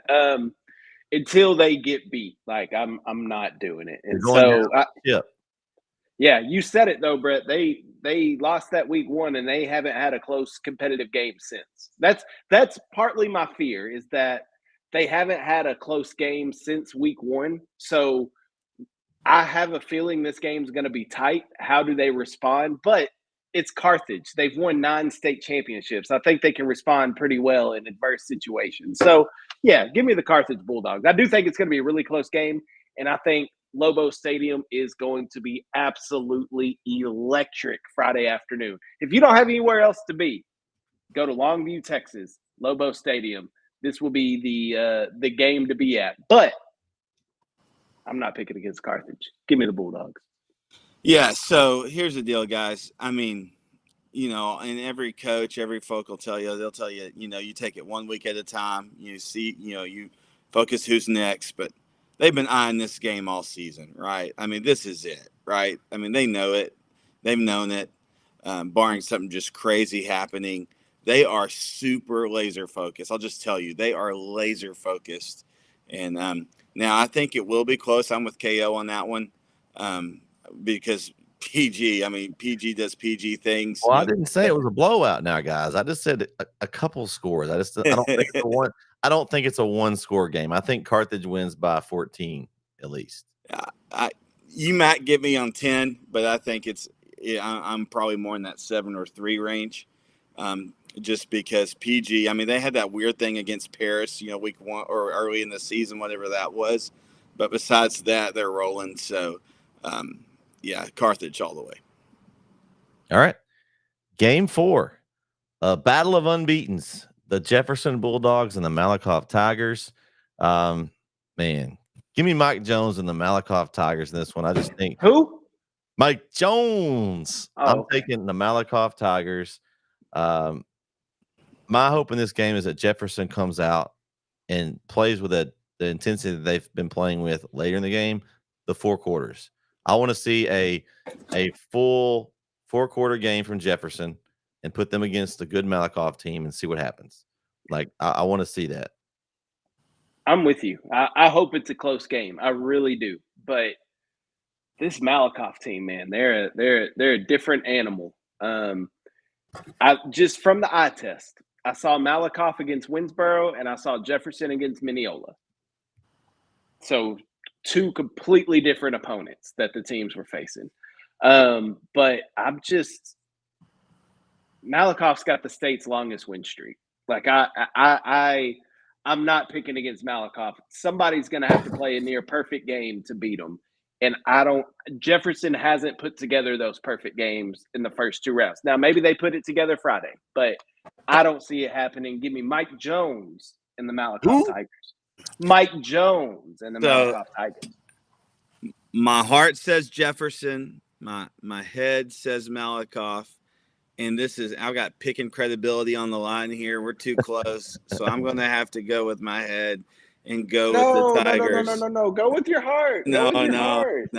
I'm going with Malakoff. But I will tell you, if Jefferson wins this game, I will be super excited for the Bulldogs. And I'll gladly take the pick 'em loss if Jefferson pulls this out. All right. Next up, game 5. Same bracket there. Liberty Ilo and Winsboro as a game we'll have up in Mount Pleasant. And Winsboro, they still have that weird half a game loss in the rain to Tatum earlier in the season. But since then, their only loss was to Malakoff, and it was a very good game between the 2 teams in district. I think Winsboro wants another shot at Malakoff. I think Winsboro takes this game this week and they move on and they get Malakoff next week in what will be a banger game wherever that is played. I honestly don't know if this one's going to be close either. Here's why. I haven't been on the Liberty Allo bandwagon all season long. I know y'all been talking about Liberty Allo all year. I think they're an excellent program, good football team. And maybe I'm a little biased because of my ties with Winsboro, but I'm not picking against the Winsboro Red Raiders, not until the Malakoff game. And even then, I don't know if I'm picking against Winsboro. But I think it's kind of like we've been looking forward to this Carthage PG rematch all season long. I think Winsboro's been looking for this Malakoff rematch in the playoffs, not regular season. They want them in the playoffs. And I think they are, like Jaron was talking about Carthage being laser focused. I think Coach Finney has Winsboro laser focused. They didn't mess around. They didn't play with their food. They didn't mess with Palmer. They made sure they dominated from the opening snap in the trenches physically. Winsboro made a statement early on, and I think they come out and do the same thing to Liberty Allo. And I think Winsboro wins the game pretty handily.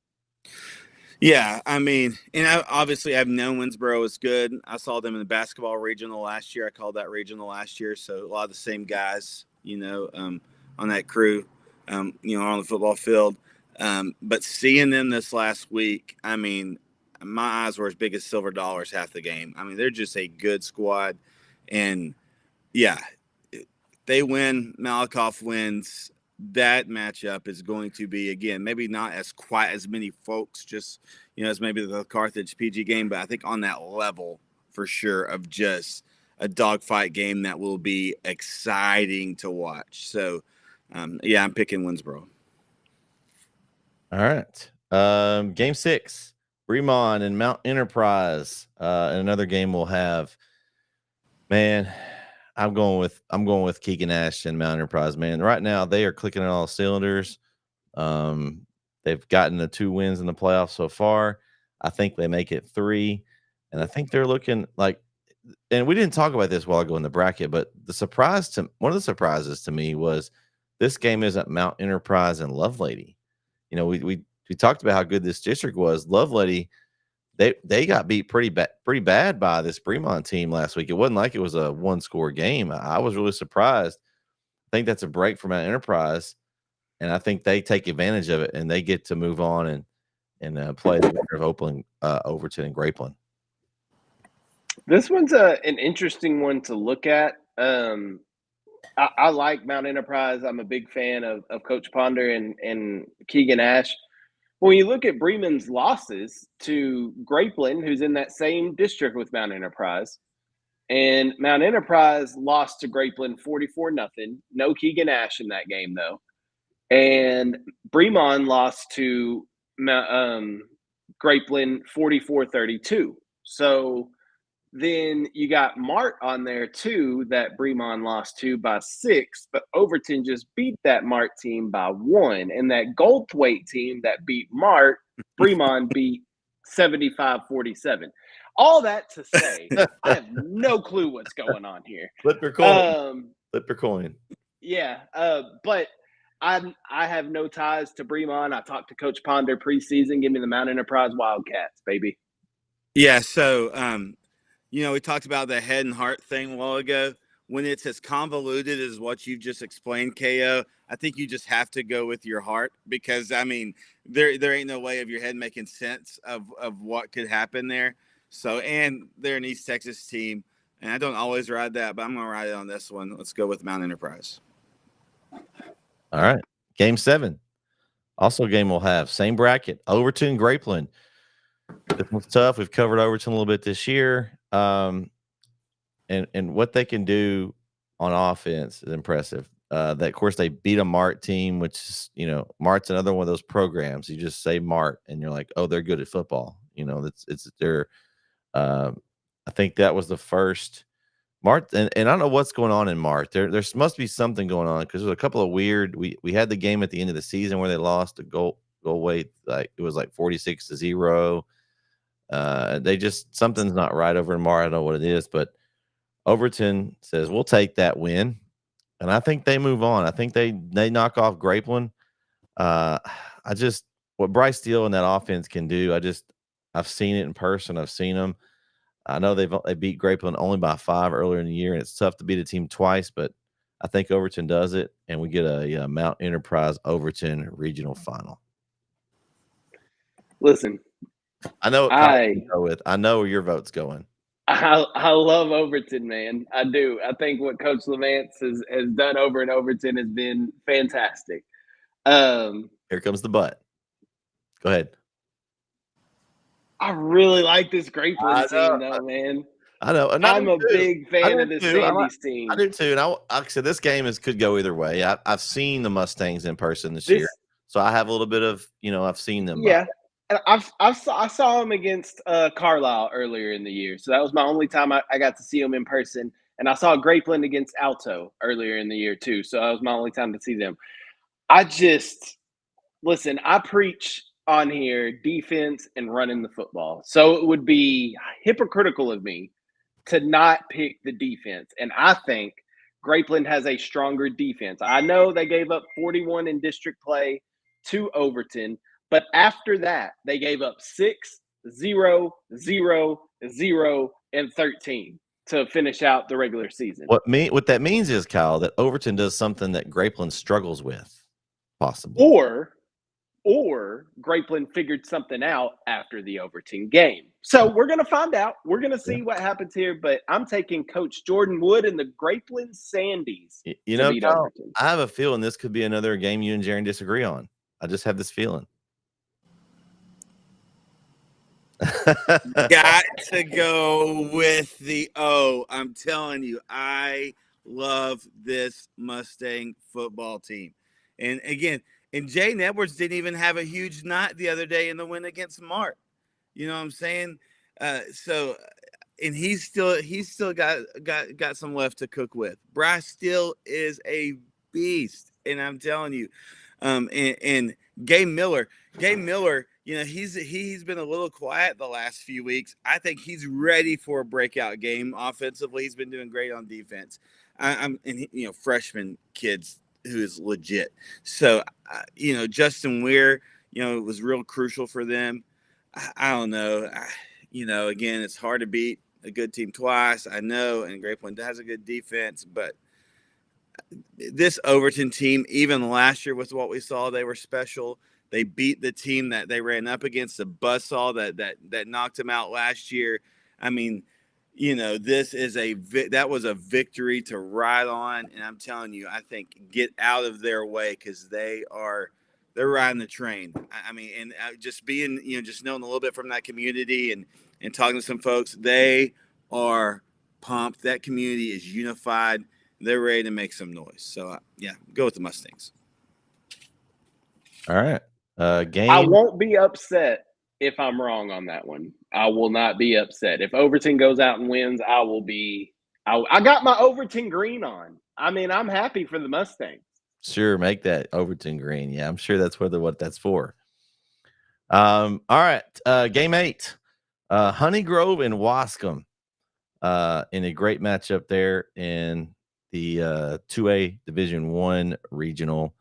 I've seen Wascom and what they can do, and it's just hard to put that out of my mind.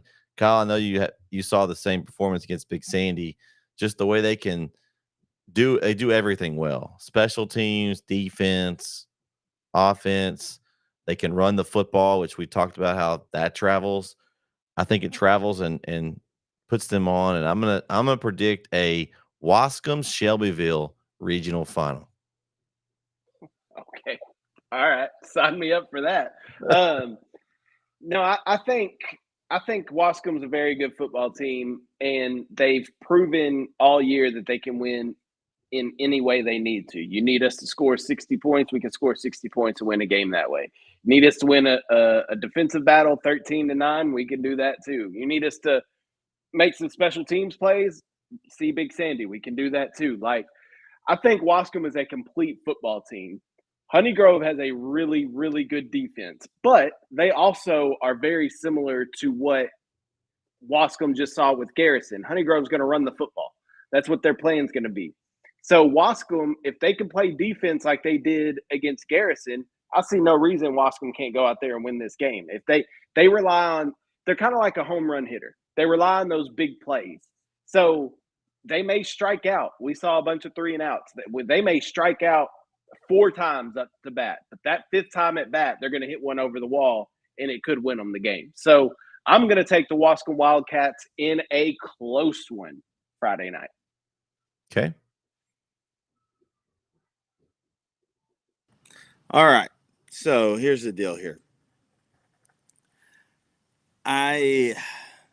This is again one of those head and heart things. All right. Go with your head. I'm gonna go with my head on this one. Here's the deal, and I'm verifying some stats here, but Honey Grove. All right, y'all with me? Honey Grove has on the year 1,718 passing yards. Okay, and then they have 2,875 rushing yards. That's a really, really, really good offense. Where they lean running the ball. They can get it done through the air too, right? I mean, it's obvious that they can do that, and I think that's going to put Wascom. It's going to test them a little bit.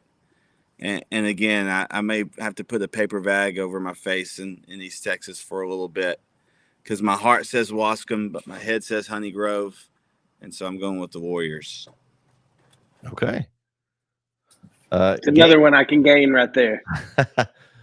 Game 9, DeKalb versus Woodville. Man, this one's going to be a battle. Another game that we'll be doing. DeKalb's a good team, but man, that Woodville team is really looking good right now.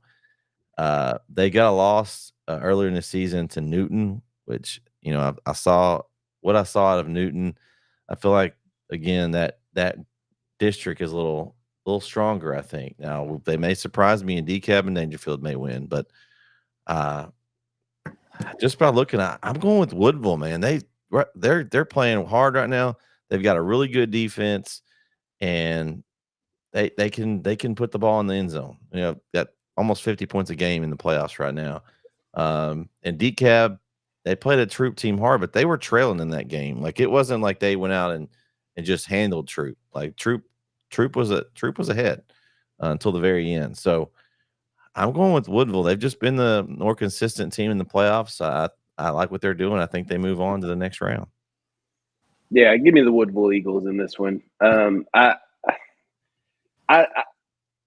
It's nothing against that district with Dangerfield in them, but like you said, I just think Newton and Woodville are just stronger teams than that district that Dangerfield and DeKalb had to play in. But yeah, with the way that Woodville held Grant Saline to 21 points, this Grant Saline team that was putting up insane numbers all season long held them to 21 points. So I don't know what DeKalb's been doing all year. It doesn't matter. I'm taking the Woodville Eagles to fly in and win that game on Friday. Just because they're the Eagles, that's what it was too. That helped. It is a good day to be an Eagle. Yeah. So the 2 highest point totals, and I've said several things about Woodville's offense, but the 2 highest point totals that they've allowed this season was 34 against Newton and 27 against Anderson Shiro. Okay. That defensive front for Woodville, they've got some beef on that defensive in the middle of that defensive line. I mean, they've got this one cat that is massive. He takes up 2 blockers by himself. Okay. And then they've got a couple of ends that are so quick and get out, and they play with their hand on the ground a lot. They get out so quick through the line. They wreak havoc on whatever quarterback is back there. And so I love their 1-2 run and punch. And then they've got a couple of receivers too that are really good. But because of their defense and how aggressive their defense is, and they have a really good kicker too, by the way, I think it's going to be the Woodville Eagles. All right. Game 10. P&G, Port Neches Grove, take on Texas High. And man, I'm looking at this, and here's how I Texas High, we've kind of watched them all season. They've just been taking care of business every week. I'm looking down through here now, guys, and I'm looking at some common opponents because you like to look at common opponents to see how they do, right? So Port Neches Groves last week or first week of playoffs, they played Hallsville. They beat them 43-20. Okay, they're in Texas High's district. Texas High beat Hallsville by the score of 56-0. No problem there, right? Also, Texas High played Netherland, which was out of District P&G's in. They beat them 56-14. P&G, how bad they beat them? They didn't. They lost to them by 3. Give me Texas High to move on. I mean, I thought that was going to be longer, and I thought that was going to be more in depth. But you made it pretty simple with There's not much. the two common. Yeah, you made it pretty simple there. My philosophy is even easier than that. Who's the team that's closer to East Texas? Considered East Texas. Texas High. Give me the Tigers. Okay. Yeah, I mean, I'm probably more on KO's line of thinking than yours, Brett. But too, Texas High going to do what Texas High does, right? And now P&G does what P&G does too. Don't get me wrong. I mean, they're a good, solid program too. But Texas High's rolling. I mean, they're rolling. Look at their games. They are rolling without a hiccup. I mean, don't get in their way. Don't get in their way. I already know there's a problem. On my pick'ems, they're all the teams on the right side. So I already know there's an issue. I already know there's a problem. Uh-oh. Well, I've got 2 on the left. I got a little bit evened out there. So, as we close up, Kyle, the KO game of the week is, remind everybody.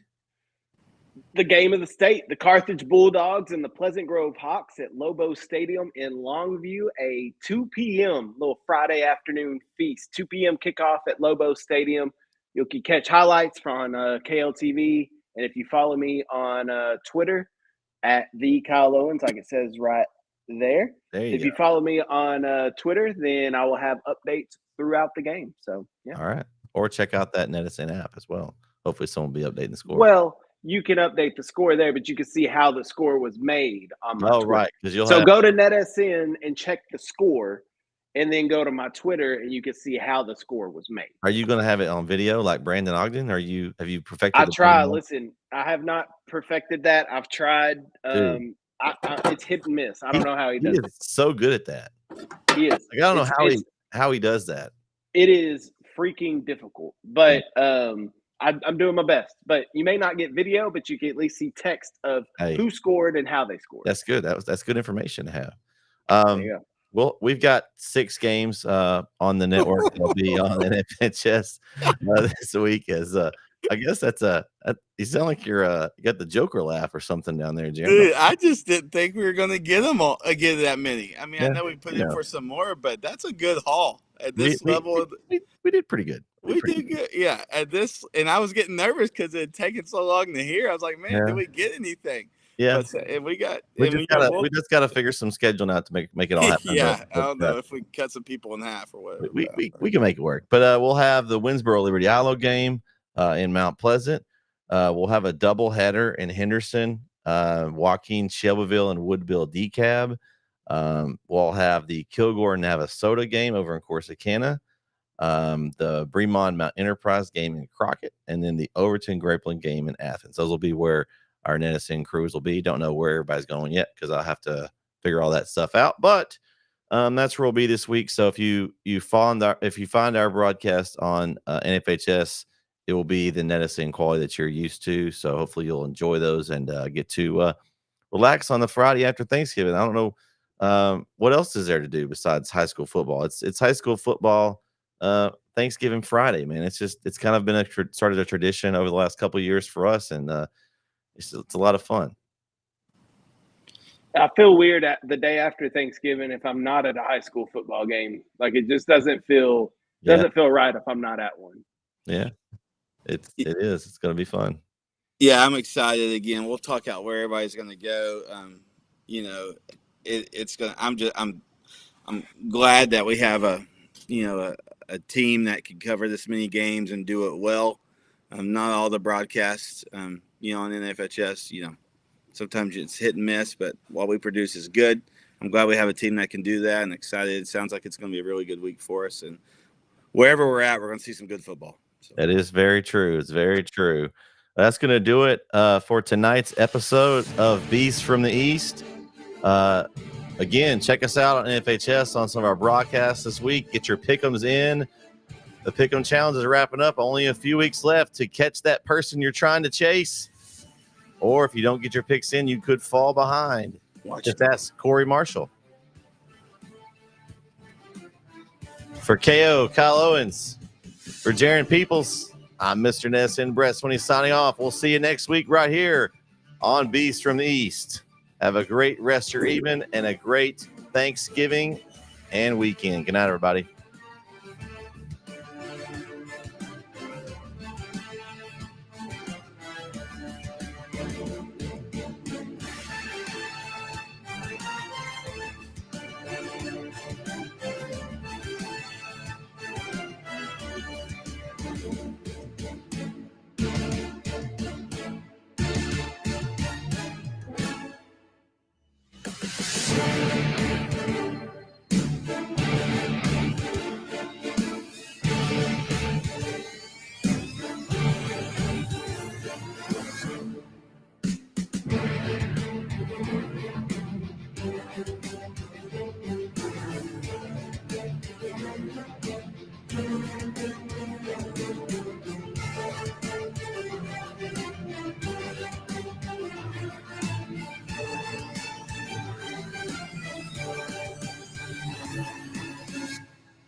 Lean on your brother tonight. Let your brother count on you every play tonight. Okay? And come out and have fun. The gates are locked. Ain't nobody getting out now. They can't run. The gates are locked. Let's bring the fight to them, guys. Yes, sir. Hey, brother. Let's pray.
The Northeast Texas Sports Network is dedicated on delivering the most entertaining sports broadcasts in East Texas. And if you're interested in having your next sporting event streamed live, visit us online at